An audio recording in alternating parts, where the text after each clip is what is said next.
तो दोस्तों स्वागत है आपका हमारे channel career update by engineer में।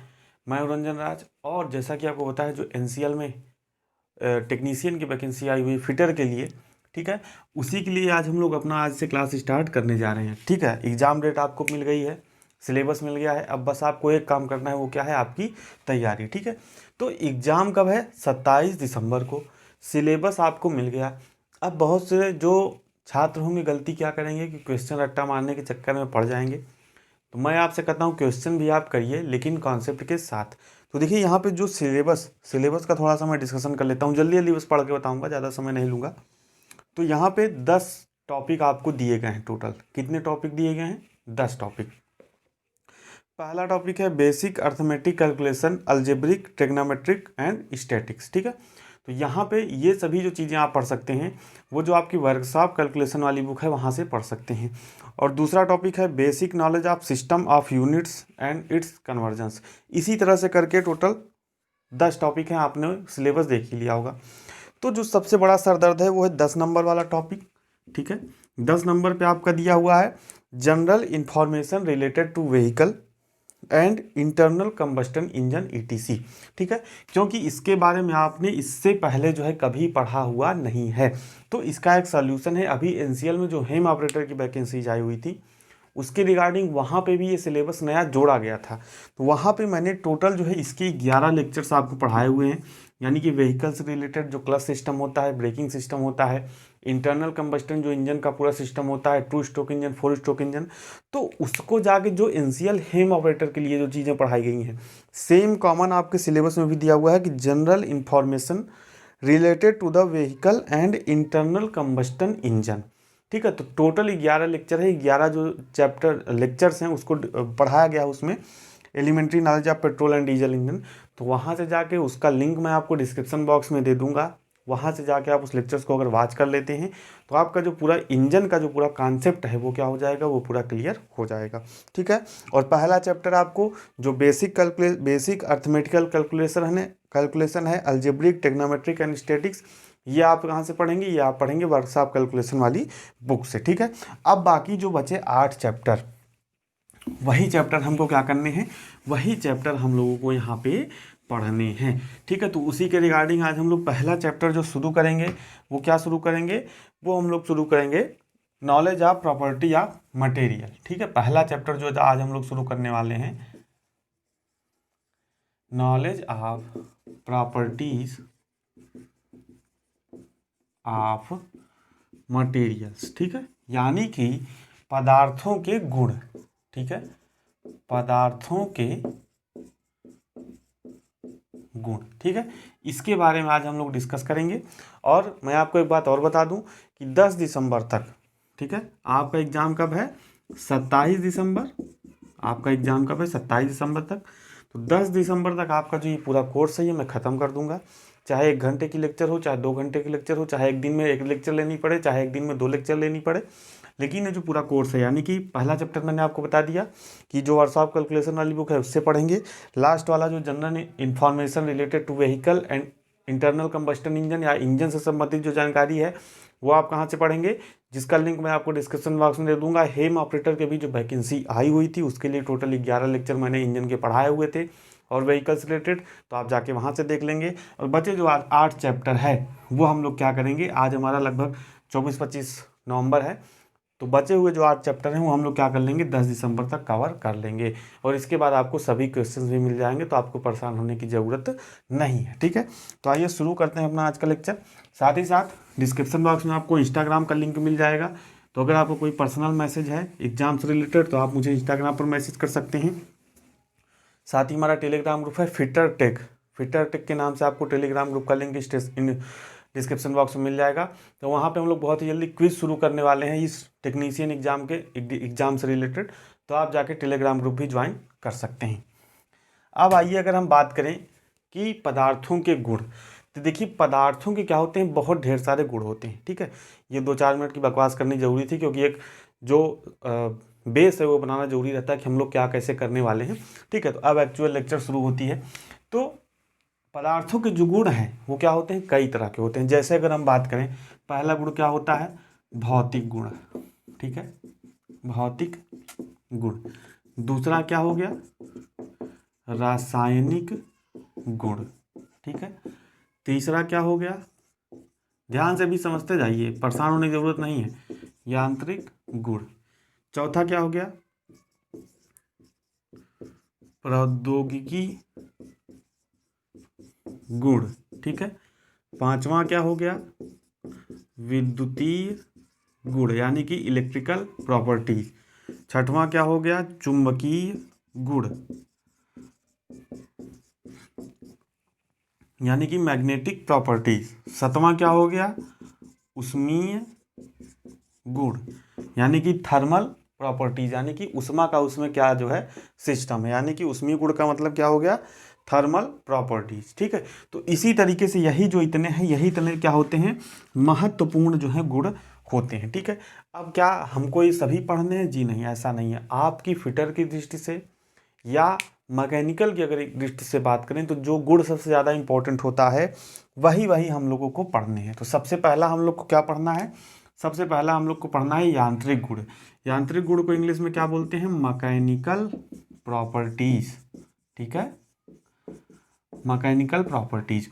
अब इसमें कई गुण आ जाते हैं, मैकेनिकल प्रॉपर्टी की बात करें तो इसमें ढेर सारे गुण क्या होते हैं, आ जाते हैं, अभी हम लोग देखेंगे। दूसरा आप लोग को क्या पढ़ना है, दूसरा आप लोग को पढ़ना है प्रौद्योगिकी गुण यानी कि टेक्नोलॉजिकल प्रॉपर्टीज, टेक्नोलॉजिकल प्रॉपर्टीज। दूसरा आप लोग को क्या पढ़ना है, टेक्नोलॉजिकल प्रॉपर्टीज। और तीसरा आपको पढ़ना है एक रासायनिक गुण आपको पढ़ना है। रासायनिक गुण में सिर्फ आपको एक ही गुण पढ़ना है, कौन सा, वो है संक्षारण रोधन यानी कि कोरोजन रेजिस्टेंस, ठीक है। अब देखिए इसमें से पदार्थों के जो गुण में से हमने सबसे पहले क्या निकाल लिया, तीन गुणों को निकाल लिया, ठीक है। रासायनिक गुण जो हमारे काम के हैं, यांत्रिक गुण और प्रौद्योगिकी गुण, यही तीन गुणों के बारे में हमको क्या करना है, डीप में अध्ययन करना है। तो आइए सबसे पहले अब इन तीन गुणों को हम लोग जो है देख लेते हैं कि इसमें कौन कौन से जो है गुण आते हैं।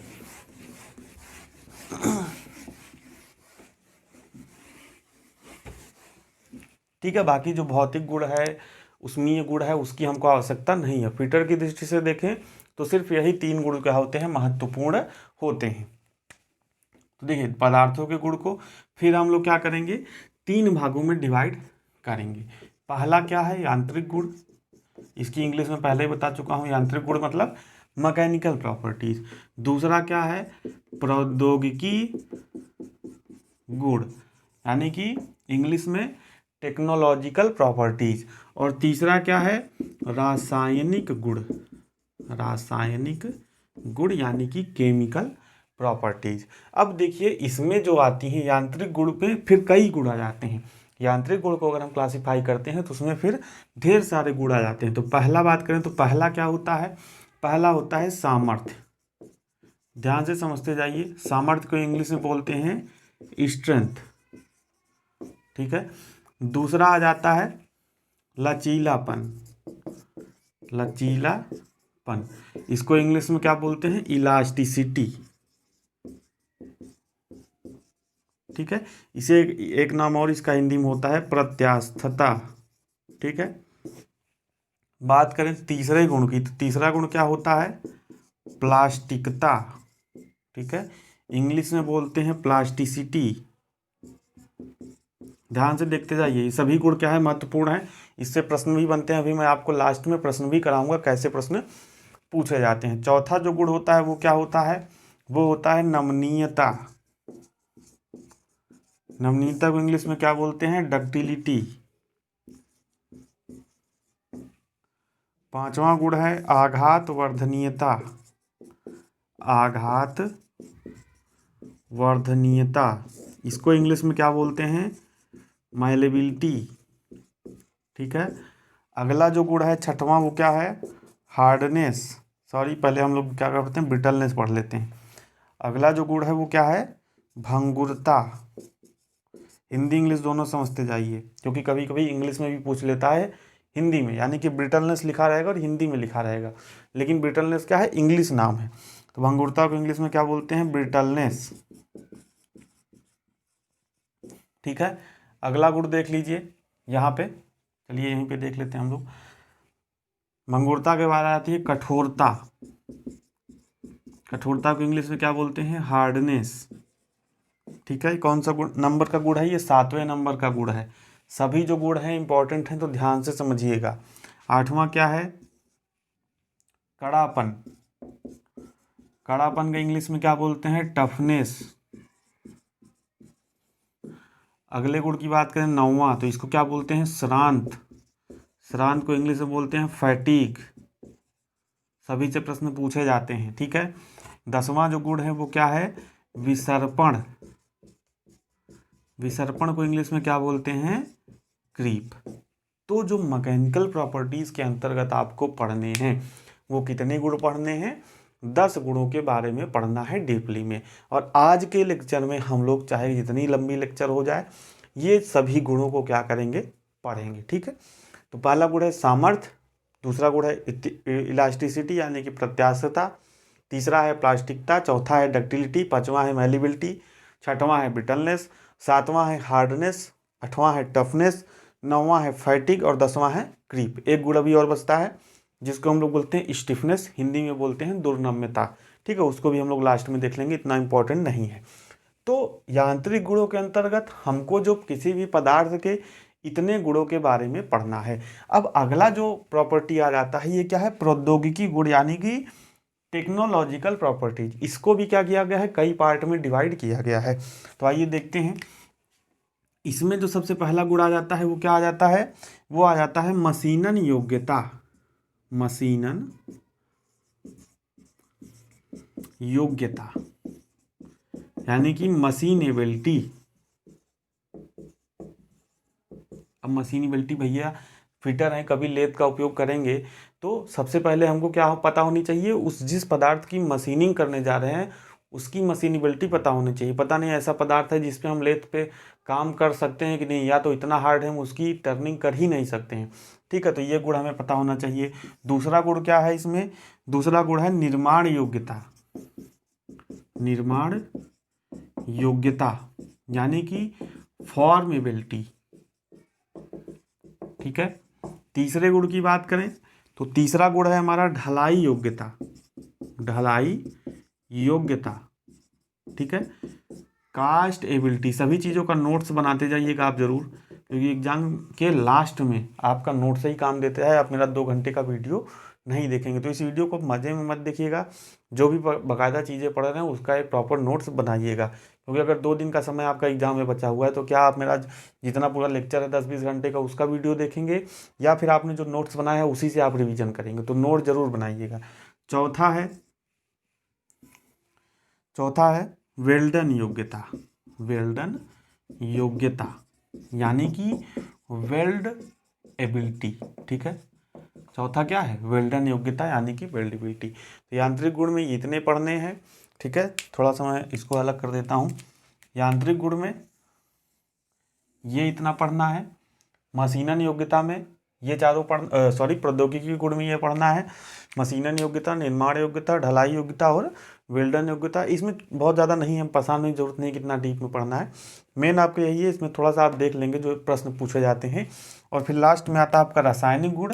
रासायनिक गुण में कई गुण आ जाते हैं। अणु भार आ जाता है, परमाणु भार आ जाता है, तुल्यांकी भार आ जाता है, संयोजकता आ जाती है, आयनन क्षमता आ जाती है। लेकिन उस सब से हमको कोई मतलब नहीं है।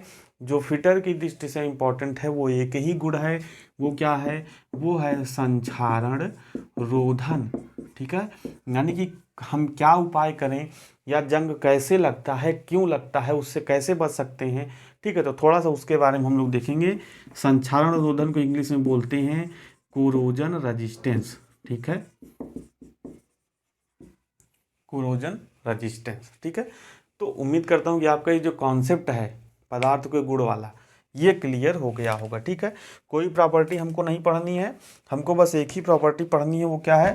3 ही प्रॉपर्टी पढ़नी है। पहला है यांत्रिक गुण, प्रौद्योगिकी गुण और रासायनिक गुण में एक पढ़ना है संक्षारण रोधन। तो आप सबसे पहले हेडिंग डाल लेंगे यांत्रिक गुण, और यांत्रिक गुण में सबसे पहले हम लोग पढ़ेंगे सामर्थ्य को। ठीक है,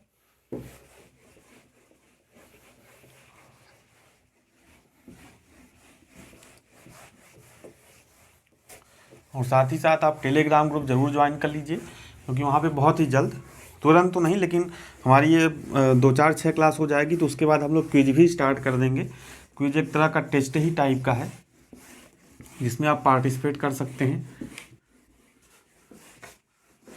और साथ ही साथ कोई अगर आपका पर्सनल इशू हो तो आप इंस्टाग्राम पे मैसेज कर सकते हैं। तो सबसे पहला जो है हेडिंग डाल लीजिए, वो क्या है, वो है सामर्थ्य। सबसे पहले आप डाल लीजिए यांत्रिक गुण में, यांत्रिक गुण में पहला है क्या, सामर्थ्य।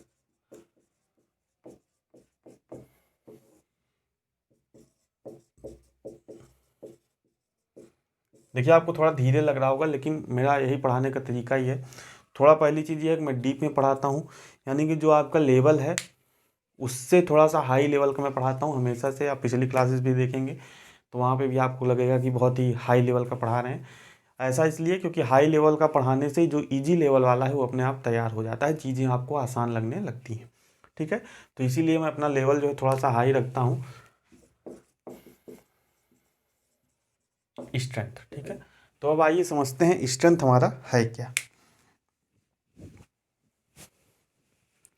देखिए जैसे कोई मान लीजिए पदार्थ है, ठीक है, चाहे वो धातु हो चाहे वो अधातु। मान लीजिए कोई पदार्थ है इस तरीके का, ठीक है, इसको ऐसे हमेशा क्या रहना है, सीधा रहने के लिए बनाया गया है। ठीक है, यानी कि ये जो प्लेट है, लोहे की प्लेट आप मान लीजिए, इस प्लेट को हमने किस लिए बनाया है कि ये हमेशा ऐसे सीधी रहे। लेकिन ऐसा इस पर कुछ इफेक्ट हो जाता है, इतना ज़्यादा लोड पड़ जाता है कि ये जो प्लेट है वो क्या होती है, कुछ इस तरीके से बेंड हो जाती है।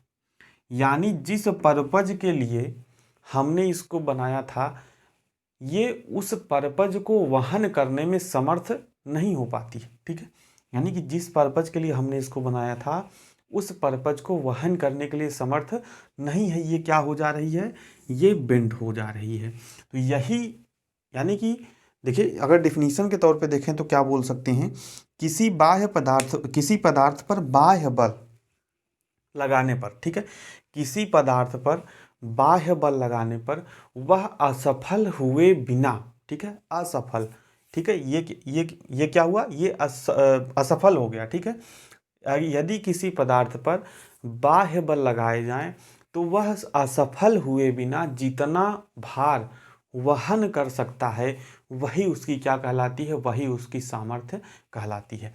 यानी कि इसके पहले जिस भार पर ये असफल हो गया उसके जस्ट पहले जितना भार ये वहन कर रहा था और ये फेल नहीं हुआ था वही इसकी क्या थी, वही थी इसकी सामर्थ्य या वही थी इसकी स्ट्रेंथ। ठीक है, तो आप इसका जो है समझ सकते हैं, यानी कि कोई भी पदार्थ है वो जिस पर्पज के लिए बनाया गया है तो जितना मैक्सिमम से मैक्सिमम बल वह वहन कर सकता है वही उसकी क्या कहलाती है। अरे भाई क्षमता ना, क्षमता मतलब सीधा समझिए कोई कुली है वो 50 किलो वजन उठा सकता है, कोई कुली है 60 किलो वजन उठा सकता है, तो एक की क्षमता या सामर्थ्य क्या हो गई, एक की क्षमता हो गई 50 किलो, एक की सामर्थ्य हो गई 50 किलो, जबकि दूसरे कुली की सामर्थ्य कितना हो गई 60 किलो।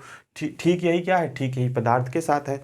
तो आप इसके डिफिनीशन में क्या करिए, इसके डिफिनीशन में लिख लीजिए,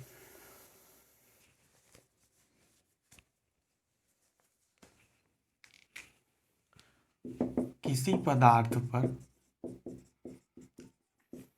पदार्थ पर बाह्य बल लगाए जाने पर, ठीक है, मैं थोड़ा जल्दी जल्दी लिख रहा हूँ, किसी पदार्थ पर बाह्य बल लगाए जाने पर वह असफल हुए बिना, ठीक है, बिना सफलतापूर्वक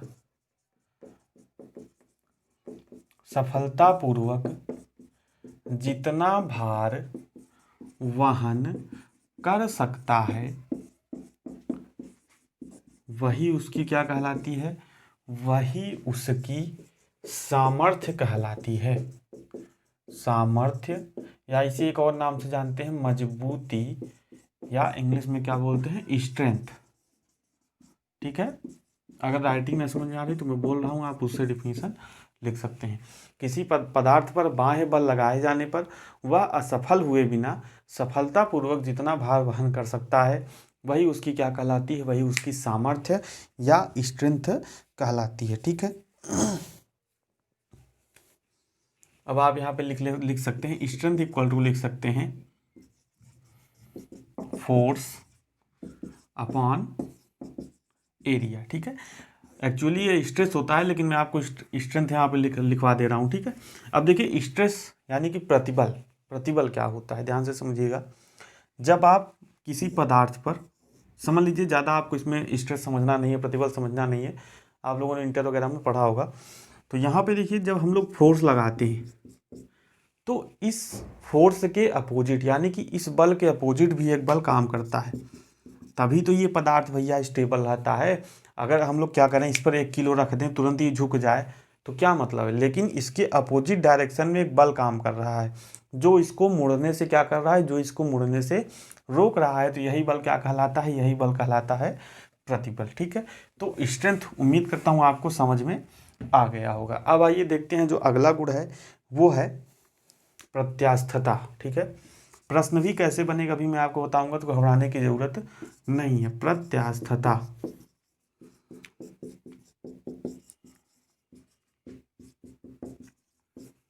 यानी कि इलास्टिसिटी। ठीक है, अब अगर इसकी डिफिनीशन देखें तो इसकी डिफिनीशन क्या है,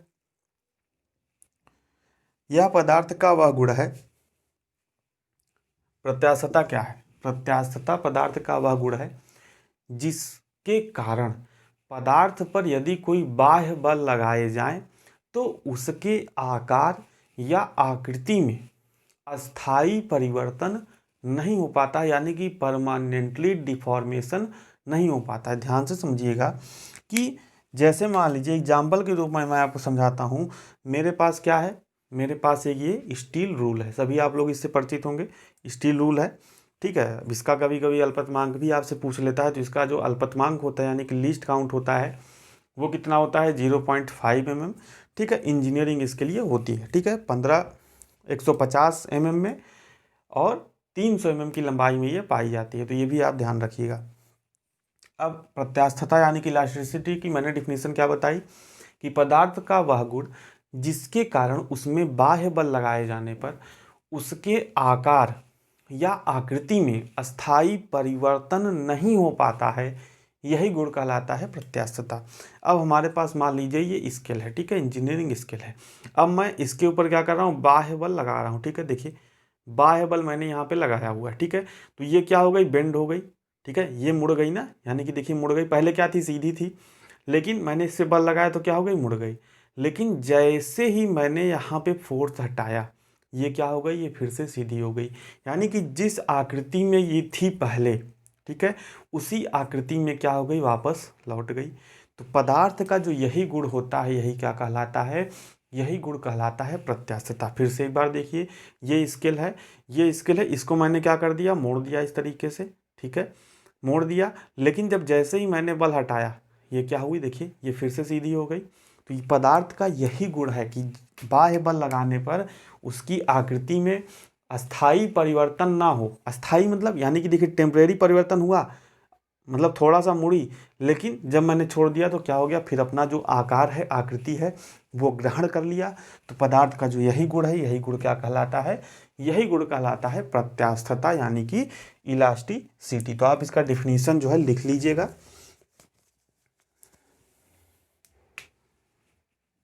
यह पदार्थ का वह गुण है जिसके कारण बाह्य बलों के प्रभाव से उसमें अस्थाई परिवर्तन नहीं हो पाता है। ठीक है, यानी ये पदार्थ का वह गुण है जिसके कारण यदि हम उस पर क्या लगाएं, कोई बाह्य बल लगाएं तो उसमें क्या होता है, उसमें अस्थाई परिवर्तन नहीं होता है। ठीक है, तो यही हमारा जो गुण है वो क्या कहलाता है, वो कहलाता है प्रत्यास्थता। अब आइए जो अगले गुण की तरफ हम लोग बढ़ते हैं वो क्या है, वो है हमारा प्लास्टिकता यानी कि प्लास्टिसिटी। जैसे हम लोगों ने क्या पढ़ा, इलास्टिसिटी को पढ़ा, वैसे हम लोग क्या पढ़ेंगे, प्लास्टिसिटी को पढ़ेंगे यानी कि प्लास्टिकता को पढ़ेंगे। तो आइए उसको देखते हैं।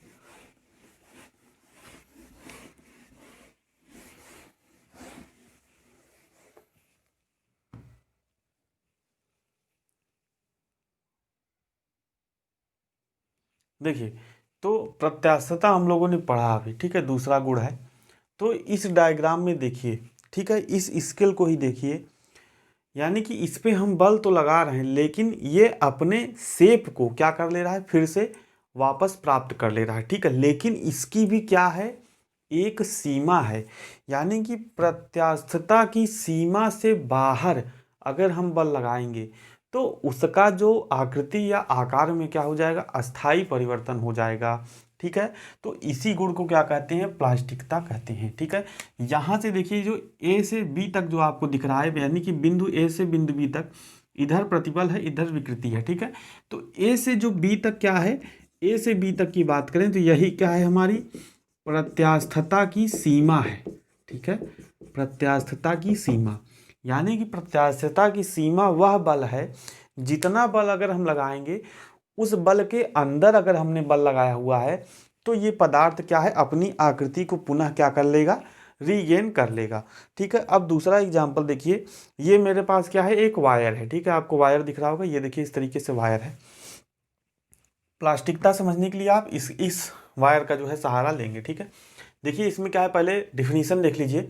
यदि बाह्य बल को प्रत्यास्थता की सीमा से अधिक लगाया जाए, यानी कि ये जो बी वाला पॉइंट आपको दिख रहा है, इस बी पॉइंट के ऊपर क्या करें, हम बल लगा दें, ठीक है।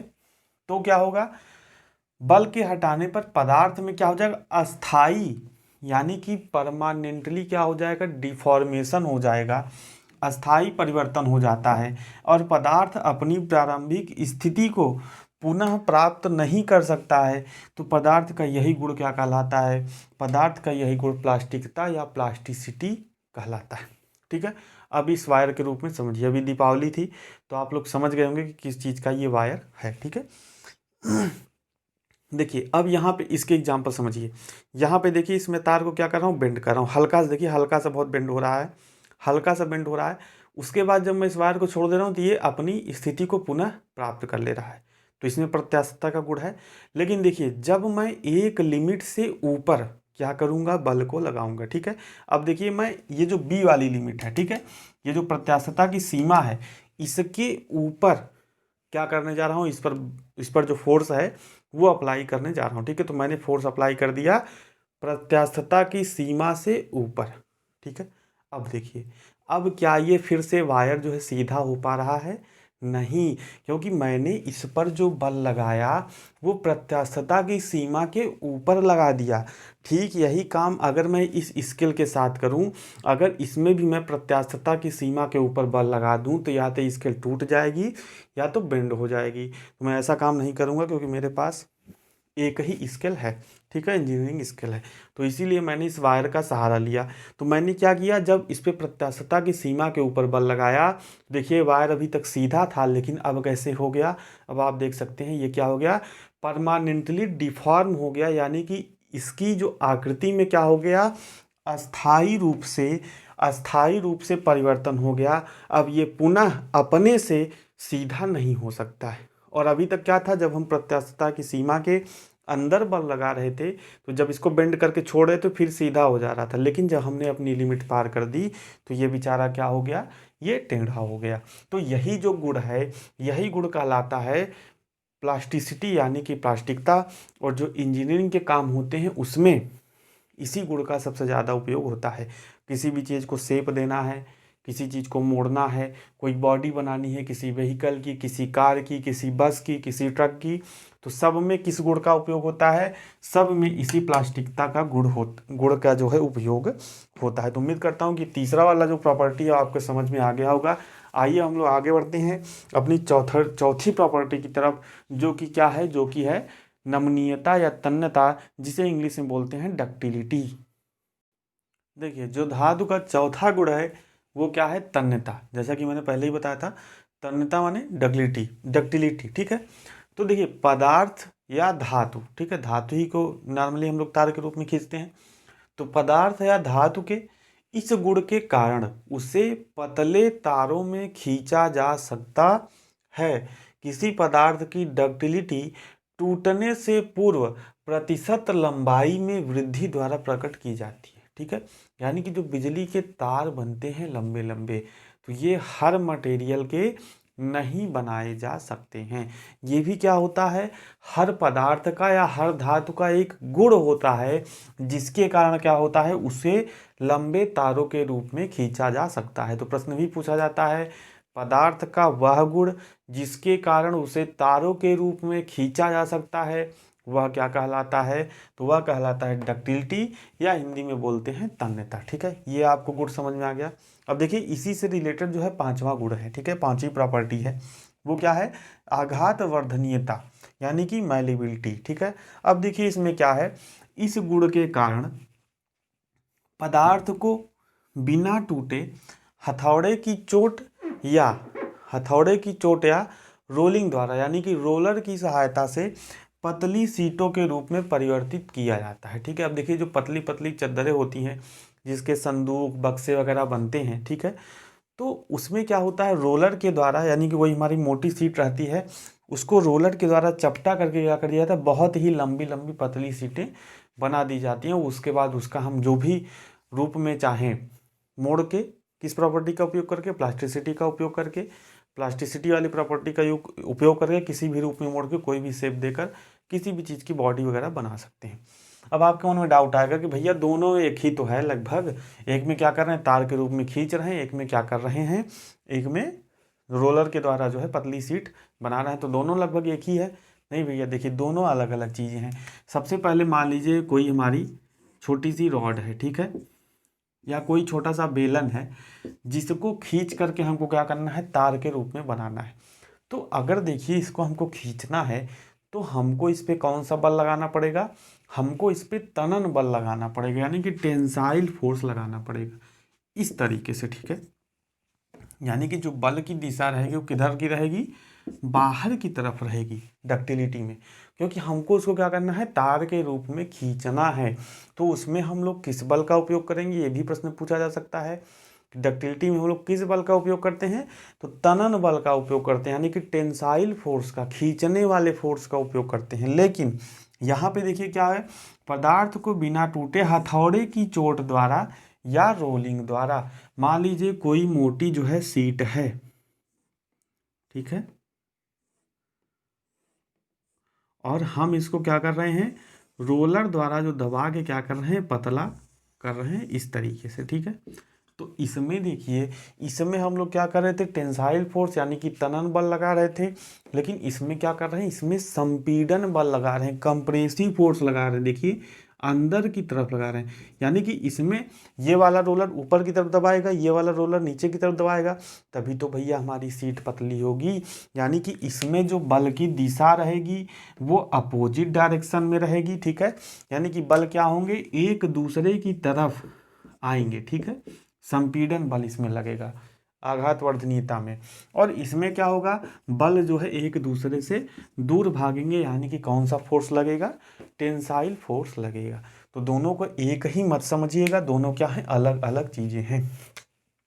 अब देखिए अगला प्रश्न कहाँ से पूछता है, जो सबसे ज़्यादा डक्टाइल मटेरियल है, यानी कि सबसे ज़्यादा डक्टिलिटी किस धातु की होती है, तो सबसे ज़्यादा डक्टिलिटी किसकी होती है, सोने की, सोना यानी कि गोल्ड। तभी जो है गोल्ड के क्या बनाए जाते हैं, आभूषण बनाए जाते हैं। देखिए बहुत ही पतले पतले तारों के रूप में उसकी नक्काशी करके क्या किया जाता है, आभूषण बनाए जाते हैं।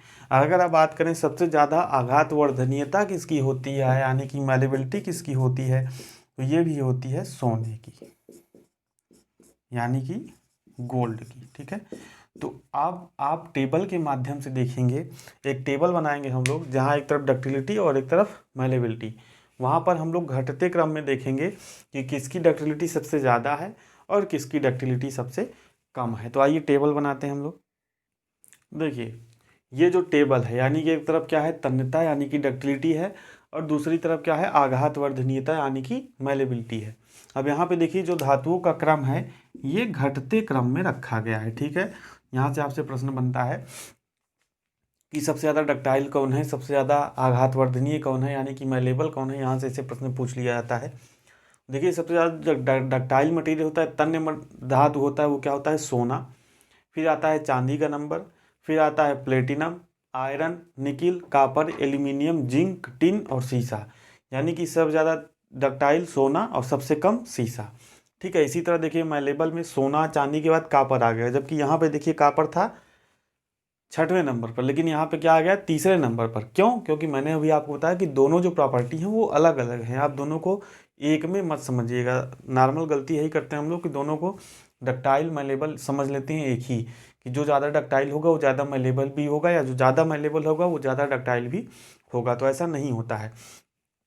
फिर देखिए टिन, टिन यहाँ पे लास्ट से दूसरे नंबर पे था, लेकिन यहाँ पे कौन से नंबर पे आ गया, 5वें नंबर पे। तो ये क्रम आपको याद रख लेना है, ठीक है। एक बार माइंड में देख लेना है कि कभी कभी आपको 4 ऑप्शन दे देगा, आपसे पूछेगा चांदी, प्लेटिनम, आयरन, निकिल, इसमें बताइए सबसे ज़्यादा जो डक्टाइल मटेरियल है कौन सा है, ठीक है। तो सबसे ज़्यादा डक्टाइल मटेरियल कौन सा है, चांदी। इसी तरह आपसे दे देगा, ये 4 नाम दे देगा, ठीक है। आपसे पूछेगा कापर, एल्यूमिनियम, टिन और प्लेटिनम, इनमें सबसे ज़्यादा जो है मैलेबल कौन सा है, तो इसमें सबसे ज़्यादा मैलेबल कौन सा है, कापर। तो इस तरीके से आपसे प्रश्न जो है पूछे जाते हैं। तो 5 प्रॉपर्टी हम लोगों ने पढ़ ली। अब आइए पढ़ते हैं अपनी अगले प्रॉपर्टी की तरफ, जो कि क्या है, भंगुरता यानी कि ब्रिटलनेस, ठीक है। बहुत ही ज़्यादा इंपॉर्टेंट प्रॉपर्टी ये भी है, यहाँ से प्रश्न बनता है, ठीक है। तो अभी कैसे प्रश्न बनेगा, मैं आपको कुछ प्रश्न भी वन लीनियर के माध्यम से समझाऊंगा, तब आप समझ जाएंगे कैसे प्रश्न बनता है।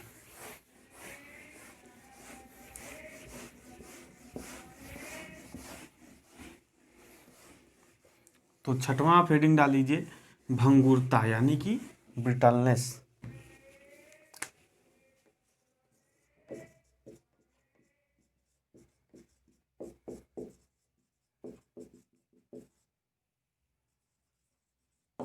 ब्रिटलनेस, अब देखिए ब्रिटलनेस को समझिए क्या है।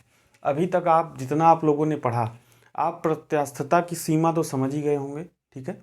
मैंने अभी आपको एक जो ग्राफ बताया था, ए से बी तक बताया था प्रत्यास्थता की सीमा। प्रत्यास्थता की सीमा वह सीमा है जहाँ तक यदि बल लगाया जाए तो पदार्थ जो है अपनी आकृति को क्या कर लेता है, पुनः प्राप्त कर लेता है, या अगर उसके ऊपर बल लगाया जाए तो उसके बाद अस्थायी विरूपण, यानी कि इस तरीके से सीधा तार टेढ़ा हो जाता है, यानी कि परमानेंट डिफॉर्मेशन हो जाता है।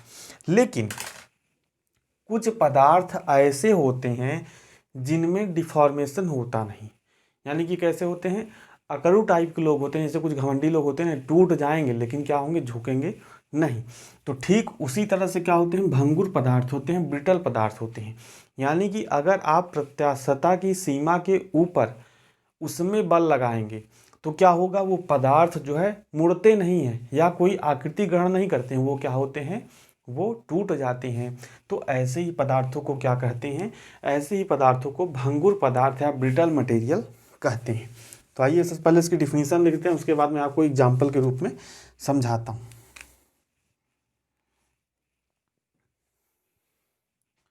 ऐसे पदार्थ जो प्रत्यास्थता की सीमा के बाहर लंबाई में वृद्धि का विरोध करते हैं, लंबाई में वृद्धि का विरोध करते हैं और टूट जाते हैं या चूरे के रूप में, यानी कि पाउडर के फॉर्म में बदल जाते हैं, पाउडर के फॉर्म में बदल जाते हैं। ऐसे पदार्थ क्या कहलाते हैं, ऐसे पदार्थ भंगुर पदार्थ कहलाते हैं, ठीक है, भंगुर पदार्थ कहलाते हैं। अब एग्जाम्पल के रूप में आप देखिए, एग्जाम्पल इसका क्या है, एग्जाम्पल आप ले लीजिए ईंट, यही रेड वाली ईंट जो होती है जिससे मान लो का घर और बनता है। अब उस ईंट को आप मोड़ने का प्रयास करिए, तो क्या वो मुड़ जाएगा? नहीं मुड़ेगा। इस मार्कर को ही आप मोड़ने का प्रयास करिए, क्या ये मुड़ जाएगा? नहीं। ये एक लिमिट तक बर्दाश्त करेगा, उसके बाद जब इसके ऊपर प्रत्यास्थता की सीमा के ऊपर आप बल लगाएंगे तो ये टूट जाएगा। ठीक यही काम ईंट का भी है, वो जब तक बल सहन कर सकता है तब तक सहन करेगा, लेकिन जब उस बल के ऊपर आप उस पर कोई फोर्स अप्लाई करेंगे तो वो मुड़ेगा नहीं या कोई अलग आकृति नहीं ग्रहण करेगा, वो क्या होगा? वो सीधा टूट जाएगा। तो ऐसे पदार्थों को क्या कहते हैं? ऐसे पदार्थों को हम लोग कहते हैं भंगुर पदार्थ। ठीक है, इसका एग्जाम्पल तौर पे लिख लीजिए, ईंट ले लीजिए, कास्ट आयरन हो गया, डायमंड हो गया, कंक्रीट हो गया। ठीक है, ये सब जो पदार्थ हैं ये क्या होते हैं? ब्रिटल पदार्थ होते हैं। सबसे ज़्यादा अगर आपसे पूछे, सबसे पहले आप लिखेंगे हीरा, हीरा, फिर उसके बाद सिलिका, ग्लास, ठीक है, यानी कि कांच। उसके बाद आप लिखेंगे कंक्रीट, और उसके बाद कास्ट आयरन। कास्ट आयरन जो ढलवा लोहा होता है वो भी क्या होता है? ब्रिटल मटेरियल होता है, उसको भी आप ज़्यादा टेंसाइल फोर्स लगाएंगे तो क्या हो जाएगा? टूट जाएगा। तो ये हमारा जो छठवां प्रॉपर्टी था ये था भंगुरता। अब आइए अगले प्रॉपर्टी के हम लोग तरफ बढ़ते हैं। सातवां जो प्रॉपर्टी है वो क्या है? कठोरता, यानी कि हार्डनेस। देखिए अगली जो प्रॉपर्टी है वो क्या है? कठोरता। देखिए इसमें डिफिनीशन मैंने लिख दिया है पहले ही, ताकि आपका भी समय क्या हो? बचे, क्योंकि लिखने में बहुत ज़्यादा समय जाता है, तो आपके पास क्या है? समय की कमी है, तो इसलिए मैंने पहले ही नोट कर लिया है। देखिए कठोरता पदार्थ का वह गुण है जिसके कारण पदार्थ क्या करता है? घिसावट, रेती चलाना, खरोच, चिन्हन यानी कि मार्किंग, तथा मशीनन यानी कि मशीनिंग का क्या करता है? विरोध करता है। तो इस गुण के कारण धातु अपने पृष्ठ में अन्य पदार्थों के प्रवेश को रोकने में जो है समर्थता प्रकट करती है। यानी कि देखिए ये पदार्थ का वह गुण है जिसके कारण उस पर आप कोई जो चिन्ह अगर लगाना हो तो आसानी से नहीं लगा सकते, यानी कि जो उसकी सतह है इतनी कठोर हो जाती है कि उसका मशीनिंग नहीं किया जा सकता, उस पर आप रेती नहीं चला सकते। ठीक है, तो इस पदार्थ का जो यह गुण है क्या कहलाता है? यही गुण कहलाता है या हार्डनेस। और इसी गुण के कारण कोई पदार्थ जो है अन्य पदार्थ को काटने में सफल हो पाता है। ठीक है, जैसे आप लोगों ने छैनी का नाम सुना होगा, ठीक है, यानी कि चीजल। ठीक है, अब चीजल है लोहे की बनी होती है, ठीक है, नॉर्मल स्टील वगैरह उसमें हम बहुत ज़्यादा हाई कार्बन स्टील नहीं जाएंगे, सीधा ऊपर ऊपर देखिए लोहे की बनी होती है, और लोहे की शीट को अगर उससे काटा जाए तो कट जाती है। क्यों कट जाती है भैया? लोहा कैसे काट देता है उसको? क्यों? क्योंकि जो चीजल है उसकी हार्डनिंग की गई है, उसका जो मटेरियल है वो हार्ड है, जिसके कारण वो अन्य लोहे की चादरों को काट सकता है। तो पदार्थ के यही गुण है, कठोरता कहलाता है। 3-4 पॉइंट आपको ध्यान रखने का कठोरता से, वो देख लीजिए। पहला क्या है कि गर्म करने पर पदार्थ की कठोरता कम हो जाती है। तो आपसे प्रश्न पूछेगा कि गर्म करने पर पदार्थ की कठोरता पर क्या प्रभाव पड़ता है? तो गर्म करने पर पदार्थ की कठोरता कम हो जाती है। दूसरा क्या है? हीरा सबसे अधिक कठोर पदार्थ माना जाता है। ये भी प्रश्न पूछा जाता है कि सबसे जो कठोर पदार्थ है वो क्या है? हीरा। अगला जो प्रश्न है कठोरतम धातुओं, यानी कि अगर बहुत ही हमारा कठोर धातु है तो उसकी मशीनिंग हेतु डायमंड टूल का उपयोग किया जाता है। ये भी प्रश्न आपसे जो है पूछा गया है।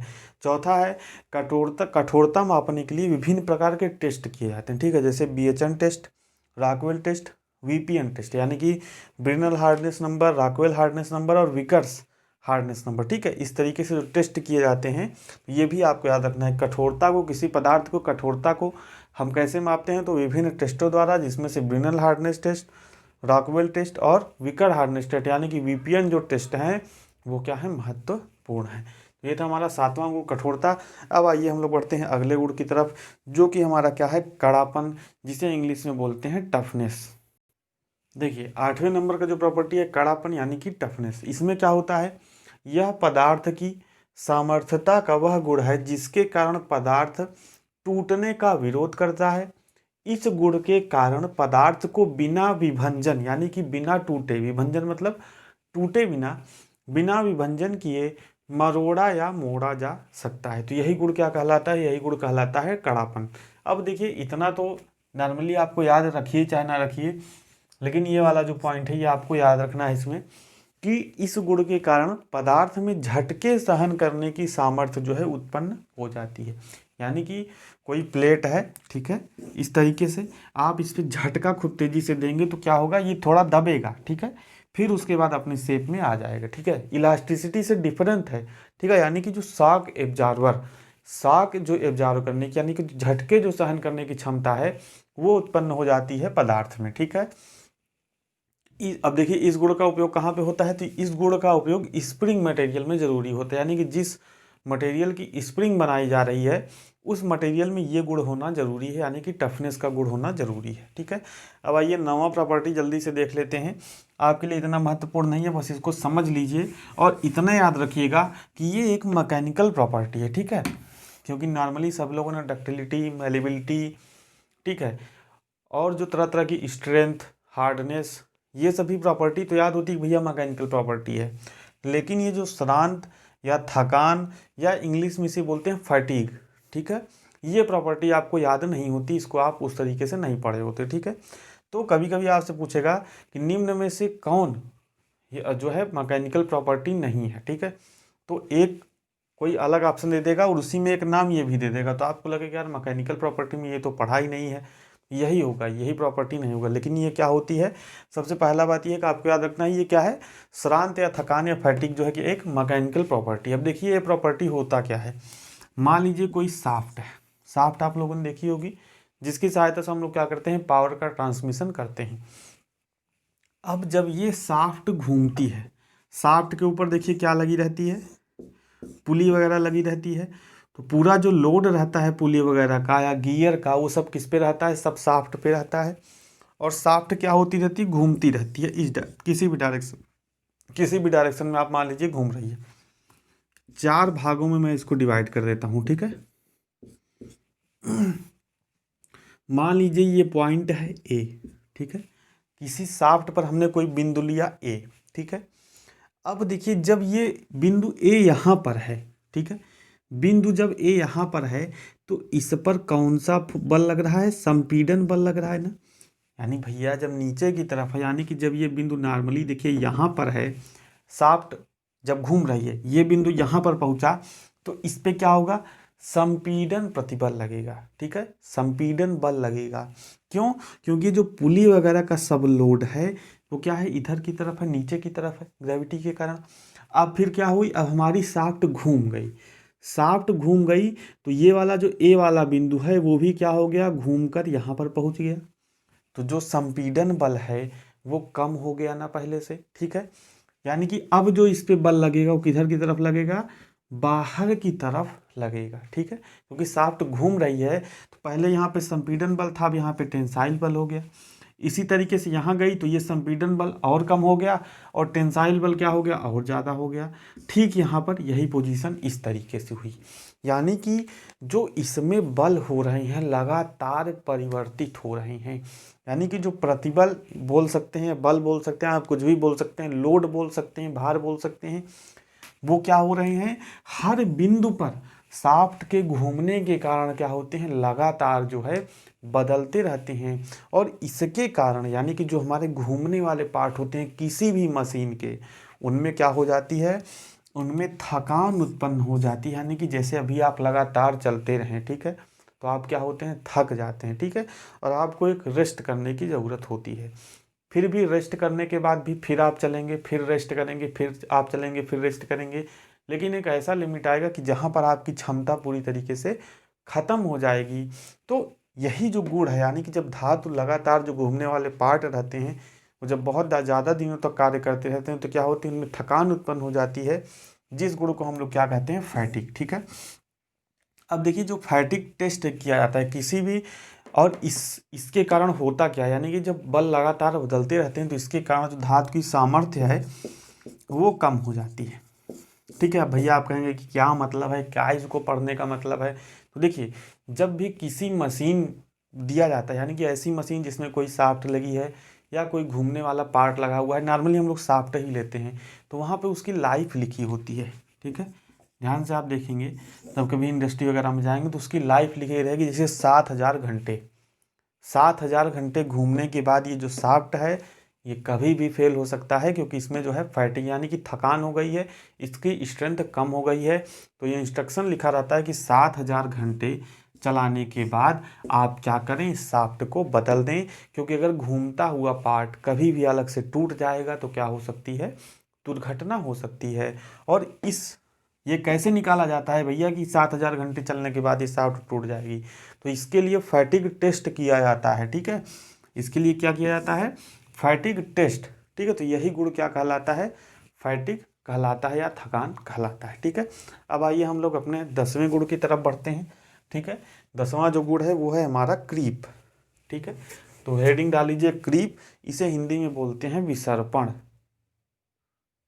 देखिए 10वां गुण है विसर्पण या क्रीप, डिफिनीशन मैंने लिख ली है। लगातार भार तथा प्रतिबलों के कारण यानी कि due to steady load and its stresses पदार्थों में क्या होता है, मंद प्लास्टिक विरूपण, यानी कि जो प्लास्टिक डिफॉर्मेशन हो रहा था जो कि मैंने इस वायर में किया था। ठीक है, ध्यान से समझिएगा, फिर से मैं इसको सीधा कर रहा हूँ। ठीक है, इस तरीके से था, तो मैंने इसको क्या कर दिया, अचानक ऐसे मोड़ दिया, तो इसमें क्या हो गया, प्लास्टिक डिफॉर्मेशन हो गया। लेकिन जब क्या हो, बहुत ही धीमी गति से हो प्लास्टिक विरूपण, किसके कारण, किसी बाह्य बल के कारण नहीं, खुद के लोड यानी कि पदार्थ के भार और खुद के प्रतिबल के कारण क्या हो, ये अस्थाई परिवर्तन हो। यानी कि उसकी आकृति में जो परिवर्तन हो रहा है अस्थायी रूप से, वो किसी बाह्य बल के कारण नहीं हो रहा है, वो उसके खुद के लोड और प्रतिबल के कारण हो रहा है। यानी कि लगातार भार तथा प्रतिबलों के कारण, यानी कि उस पदार्थ के भार तथा प्रतिबलों के कारण पदार्थ में मंद प्लास्टिक विरूपण होता है, जिससे धातु में धीमी गति से लगातार लंबाई में वृद्धि होती है तथा अंत में विच्छेदन की स्थिति में यानी कि टूटने की स्थिति में पहुंच जाती है, अलग होने की स्थिति में पहुंच जाती है। तो धातु के इस गुण को क्या कहते हैं, क्रीप या विसर्पण कहते हैं। एग्जाम्पल के तौर पे देखिए, ये मान लीजिए हमारा कोई मेटल का पार्ट है, ठीक है, जो कि इस तरीके से ज्वाइंट है और इस तरीके से लटका हुआ है। जब ये सालों साल इसी स्थिति में रहेगा तो अभी तो एकदम देखिए सीधा है, लेकिन कुछ दिनों बाद कैसा हो जाएगा, ऐसे। ठीक है, अपने लोड के कारण। ठीक है, यानी कि बहुत ही धीमी गति से क्या होगा, इसमें प्लास्टिक डिफॉर्मेशन होगा और इसकी लंबाई में वृद्धि होती जाएगी। नीचे बोर्ड में जगह नहीं है इसलिए मैं लंबाई में वृद्धि नहीं कर रहा हूँ, लंबाई में वृद्धि होती जाएगी और इसका शेप जो है कुछ ऐसा होता जाएगा।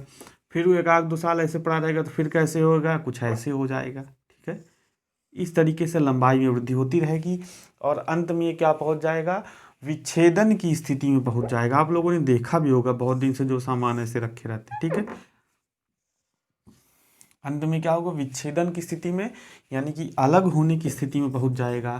तो पदार्थ का जो यही गुण है, यही विसर्पण कहलाता है या क्रीप कहलाता है। और आपको ये भी ध्यान रखना है क्या होता है, और ये भी ध्यान रखना है कि ये जो विसर्पण है या जो क्रीप है ये क्या होती है, एक मैकेनिकल प्रॉपर्टी होती है। ठीक है, अब आइए बढ़ते हैं लास्ट में 11 नंबर का देख लेते हैं, जो कि हमारा है दुर्नम्यता। इसे इंग्लिश में क्या बोलते हैं, स्टिफनेस। अगर आपने ये लेक्चर अच्छे से देख लिया होगा तो उम्मीद करता हूँ कि आपको जो मैकेनिकल प्रॉपर्टी से एक भी क्वेश्चन नहीं फंसेगा। अभी कुछ क्वेश्चंस में मैं आपको करा रहा हूँ तो आपको परेशान होने की आवश्यकता नहीं है कि कैसे जो है प्रश्न यहाँ से पूछे जाते हैं। ठीक है,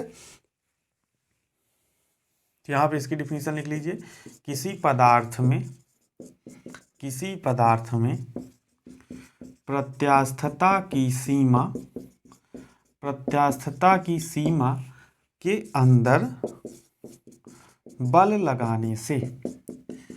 लगाने से ठीक है क्या होता है, विरूपण या झुकाव का विरोध करने, विरूपण या झुकाव का विरोध करने की सामर्थ्य को क्या कहते हैं, सामर्थ्य को स्टिफनेस कहते हैं, स्टिफनेस कहते हैं। तो ये था हमारा जो है लास्ट प्रॉपर्टी। ठीक है, और ये जो दुर्नम्यता होती है यानी कि जो स्टिफनेस है ये किस पर निर्भर करती है, ये भी लिख लीजिए, यहाँ पे इसके लिख लीजिए, थोड़ा सा मैं इरेज कर दे रहा हूँ जल्दी से, ठीक है। ये जो स्टिफनेस होती है ये जो कोई भी मटेरियल है, कोई भी स्ट्रक्चर है या कोई भी मशीन का पार्ट है, उस पे निर्भर करती है, ठीक है। यानी कि स्ट्रक्चर या आकृति पर निर्भर करती है क्या, स्टिफनेस, ठीक है। तो आप यहाँ पे इसमें लिख लीजिए, यह स्ट्रक्चर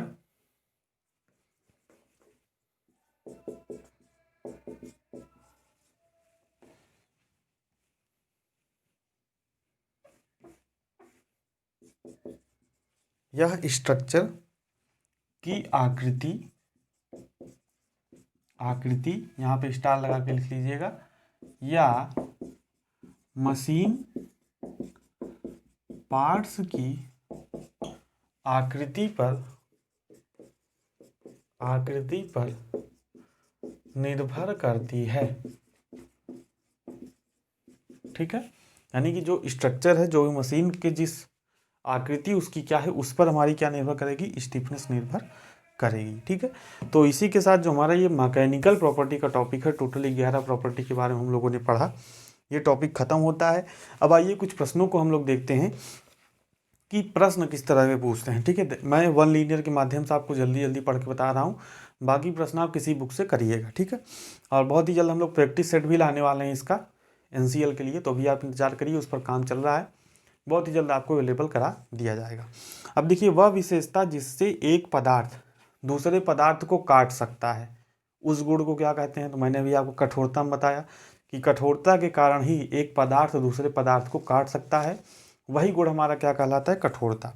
अगला देखिए, प्रश्न पूछा है कि वह गुण जिसके कारण धातु को तार के रूप में बिना असफल हुए बदला जा सकता है, वह गुण क्या कहलाता है। तो मैंने भी आपको बताया कि वह गुण कहलाता है डक्टिलिटी, जिसके कारण ही हम लोग किसी धातु को या किसी पदार्थ को तार के रूप में खींच सकते हैं।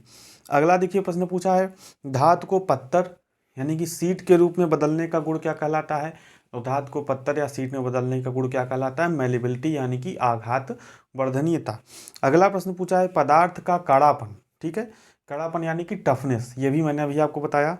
पदार्थ का कड़ापन मुख्य रूप से किस बात पर निर्भर करता है, यानी कि अगर कोई पदार्थ का जो ये प्रॉपर्टी है टफनेस वाली, ये किस बात पर निर्भर करती है, तो ये निर्भर करती है तनाव शक्ति और तन्यता पर। अगला देखिए, प्रश्न पूछा है, पांचवा प्रश्न है, प्रश्न बहुत है, मैंने कुछ प्रश्न नोट करके लिखे हैं, तो आपको बता रहा हूँ कि प्रश्न कैसे पूछे जाएंगे, यानी कि जो भी मैंने डिफिनीशन लिखाई या जो भी चीज़ें पढ़ाया उससे प्रश्न कैसे निकलते हैं और कैसे आपसे प्रश्न पूछे जाते हैं। अगला देखिए, पदार्थ की वह विशेषता जो बाह्य बलों के हटाए जाने पर विरूपण के बाद अपने मूल आकार को प्राप्त करने में सक्षम बनाती है, यानी कि जो मूल आकार है उसको प्राप्त कर ले, तो उससे किस रूप में जाना जाता है। भैया इलास्टिसिटी है, जिसमें क्या करेंगे, कोई पदार्थ पर हमने बल लगाया, लेकिन जब हमने बल हटा लिया तो फिर अपने उसने उसी प्रॉपर्टी को, अपने उसे आकार को क्या कर लिया, गेन कर लिया, तो वही गुण हमारा क्या कहलाता है, इलास्टिसिटी। अगला जो है छठवां, देखिए इसमें पूछा है निम्न में से कौन सी धातु की यांत्रिक विशेषता नहीं है, ठीक है। आइए, ये प्रश्न मैं लिख ही देता हूँ, इसके चारों ऑप्शन।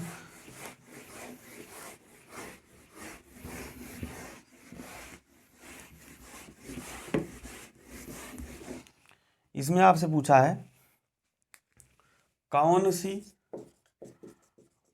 सी धातु की यांत्रिक विशेषता नहीं, यांत्रिक विशेषता क्या है, नहीं है, यांत्रिक विशेषता नहीं है। तो पहला देखिए, आपको ऑप्शन दिया है भंगुरता,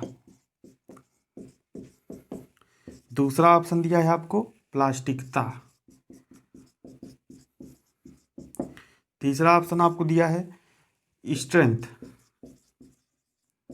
यानी कि मजबूती, या इसे एक और नाम से जानते हैं सामर्थ्य, सर्वनाम भी आपको याद रखने हैं, ठीक है। यानी मजबूती दे दिया तो पता चला कंफ्यूज हो गए भाई ये क्या है, तो सामर्थ्य को ही मजबूती, सामर्थ्य को ही स्ट्रेंथ कहते हैं। और चौथा है संक्षारण रोधन, ठीक है। तो इसमें से क्या पूछा है, कौन सी धातु की यांत्रिक विशेषता यानी कि मैकेनिकल गुण या मैकेनिकल प्रॉपर्टी नहीं है। तो क्या हम लोगों ने अभी कभी संक्षारण रोधन को पढ़ा मैकेनिकल प्रॉपर्टी में? भंगुरता को पढ़ा, प्लास्टिकता को पढ़ा, स्ट्रेंथ को पढ़ा, लेकिन संक्षारण रोधन को नहीं पढ़ा। तो ये कौन सी प्रॉपर्टी है? ये रासायनिक प्रॉपर्टी है, केमिकल प्रॉपर्टी है, और तीनों क्या है? Mechanical property. तो कौन सा ऑप्शन हमारा सही हो जाएगा? चौथा वाला ऑप्शन हमारा सही हो जाएगा। ठीक है, अब देखिए अगला प्रश्न पूछा है इसी तरीके का कि कौन सी धातु की एक भौतिक विशेषता है, भौतिक विशेषता यानी कि फिजिकल प्रॉपर्टी, भौतिक गुण। ठीक है, तो पहला ऑप्शन दिया आपको प्रत्यास्थता, दूसरा ऑप्शन दिया है आपको घनत्व, तीसरा ऑप्शन दिया है क्रीप, और चौथा ऑप्शन दिया है आपको भंगुरता। ठीक है, तो देखिए घनत्व हमारा क्या हो जाएगा? कौन सा भौतिक गुण है? घनत्व, भार, घनत्व। ठीक है, चमक जो होती है धातुओं में, ये सभी क्या है? ये सभी फिजिकल प्रॉपर्टीज हैं। ठीक है, तो ऐसे अगर आपसे पूछेगा रासायनिक प्रॉपर्टीज में 3 रासायनिक प्रॉपर्टी दे देगा और एक फिजिकल प्रॉपर्टी दे देगा। जैसे मैं आपसे पूछूं निम्न में से कौन धातु का भौतिक गुण है? ठीक है, और यहाँ पे मैं क्या कर दे रहा हूँ? अणु भार, यहाँ पे कर दे रहा हूँ तुल्यांकी भार। ठीक है, यहाँ पे क्या कर दे रहा हूँ? संयोजकता। ठीक है, तो भौतिक गुण कौन सा है? घनत्व ही है, जबकि ये तीनों क्या हैं? ये तीनों रासायनिक गुण है। तो इस तरीके से आपसे जो है प्रश्न पूछे जाते हैं। अब देखिए अगला प्रश्न आपसे पूछा है क्वेश्चन नंबर 8। इसमें आपसे पूछा बहुत ही कम आघातवर्ध्य और तन्यता वाले पदार्थ को क्या कहा जाता है? यानी कि जिसमें भी बिल्कुल भी डक्टिलिटी और मॉलिबिलिटी ना हो, ऐसे पदार्थ को क्या कहा जाता है? तो ऐसे पदार्थ को भंगुर पदार्थ कहा जाता है। जैसे मैंने आपको भंगुरता वाली जो प्रॉपर्टी है उसमें पढ़ाया। कैसे? ईंट का मैंने आपको वहाँ पे एग्जांपल दिया था। तो ईंट को आप खींचिए, वो तनेगी नहीं, उसको पीटेंगे तो सीट के फॉर्म में बदल जाएगी नहीं। यानी कि उसमें जो डक्टिलिटी है, मॉलिबिलिटी की बिल्कुल प्रॉपर्टी नहीं है, तो वो क्या है? भंगुर है। ऐसे पदार्थ जिसमें डक्टिलिटी और मॉलिबिलिटी की बिल्कुल प्रॉपर्टी ना हो, ऐसे पदार्थों को क्या कहते हैं? ऐसे पदार्थों को भंगुर पदार्थ कहते हैं। अब देखिए अगला प्रश्न है प्रत्यास्थता सीमा के भीतर स्ट्रेस तथा स्ट्रेन के अनुपात को क्या कहा जाता है? इलास्टिसिटी। ठीक है, तो इलास्टिसिटी को एक और फॉर्म में व्यक्त कर सकते हैं, यानी कि इलास्टिसिटी इक्वल टू क्या होगा? स्ट्रेस अपॉन स्ट्रेन, यानी कि प्रतिबल बटे विकृति। प्रतिबल बटे विकृति के अनुपात को क्या कहते हैं? प्रतिबल बटे विकृति के अनुपात को कहते हैं इलास्टिसिटी, यानी कि प्रत्यास्थता। अब देखिए अगला प्रश्न पूछा है कि धातु की भंगुरता का विपरीत गुण कौन सा है? यानी कि जो भंगुरता का गुण होता है धातु में, उसके विपरीत गुण कौन सा है? तो उसके विपरीत गुण होता है तन्यता, यानी कि डक्टिलिटी। तो भंगुरता का अपोजिट क्या हो गया? भंगुरता का अपोजिट हो गया डक्टिलिटी। अगला प्रश्न पूछा है कि स्प्रिंग मटेरियल में कौन सा गुण नहीं होना चाहिए? स्प्रिंग मटेरियल में कौन सा गुण नहीं होना चाहिए? तो स्प्रिंग मटेरियल में भंगुरता का गुण नहीं होना चाहिए, क्योंकि अगर उसमें थोड़ा सा भी झटका लगेगा तो क्या हो जाएगा? टूट जाएगा, और वो हमको नहीं चाहिए। स्प्रिंग मटेरियल में कौन सा गुण होना चाहिए अगर आपसे पूछे, तो स्प्रिंग मटेरियल में टफनेस यानी कि कड़ापन का गुण होना चाहिए, क्योंकि कड़ापन ही वह गुण है जिसके कारण कोई धातु या कोई पदार्थ शॉक को क्या कर सकता है? एब्जॉर्ब कर सकता है।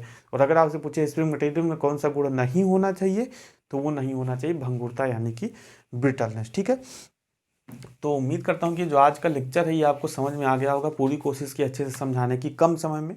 ठीक है, और इसको ज़्यादा डीपली बहुत ज़्यादा पढ़ने की ज़रूरत नहीं है, बस आपको सभी चीज़ें पता होनी चाहिए। ऐसे ही प्रश्न यहाँ से पूछे जाते हैं। अब नेक्स्ट लेक्चर में हम लोग क्या करेंगे?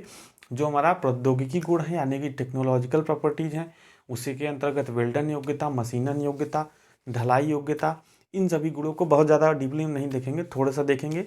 और जो रासायनिक गुण में से एक गुण हमको पढ़ना है संक्षारण रोधन यानी कि कोरोजन रेजिस्टेंस, उसको पढ़ेंगे। तो लास्ट में एक ही बात कहूँगा, अगर वीडियो आपको पसंद आई हो तो लाइक कर दीजिए और शेयर कर दीजिए अपने दोस्तों के साथ। ठीक है, ताकि उनको भी जो एग्ज़ाम है 27 दिसंबर को जो होने वाला है उसमें मदद मिले। देखिए प्रश्नों को पढ़िए, मैं ये नहीं कहूँगा आप प्रश्न पढ़िए, लेकिन प्रश्न के साथ साथ प्रश्न को रटना नहीं है, समझना है। कॉन्सेप्ट के साथ अगर इस तरीके के आप चीज़ों को पढ़ेंगे, और आप मेरी पिछले लेक्चर्स भी उठा के देखेंगे तो बहुत ज़्यादा मैं प्रश्न नहीं करवाता हूँ, मैं बस क्लासेस अच्छे से पढ़ाने का प्रयास करता हूँ। क्लासेज अगर आपने अच्छे से समझ ली तो आप ऑटोमेटिकली ज़्यादातर प्रश्नों को कर ले जाएंगे। तो उम्मीद करता हूँ वीडियो पसंद आई होगी। लाइक कर दीजिए और शेयर कर दीजिए अपने दोस्तों के साथ। साथ ही चैनल को सब्सक्राइब नहीं किया तो सब्सक्राइब कर लीजिए, ताकि जो भी अगला वीडियो मैं अपलोड करूँ उसका नोटिफिकेशन आपको सबसे पहले मिल जाए। तो मिलते हैं नेक्स्ट वीडियो में, इसी टॉपिक को आगे आगे कंटिन्यू करते हैं, पढ़ते हैं प्रौद्योगिकी गुणों को, यानी कि टेक्नोलॉजिकल प्रॉपर्टीज़ को। तब तक बने रहिए हमारे साथ। बहुत बहुत धन्यवाद।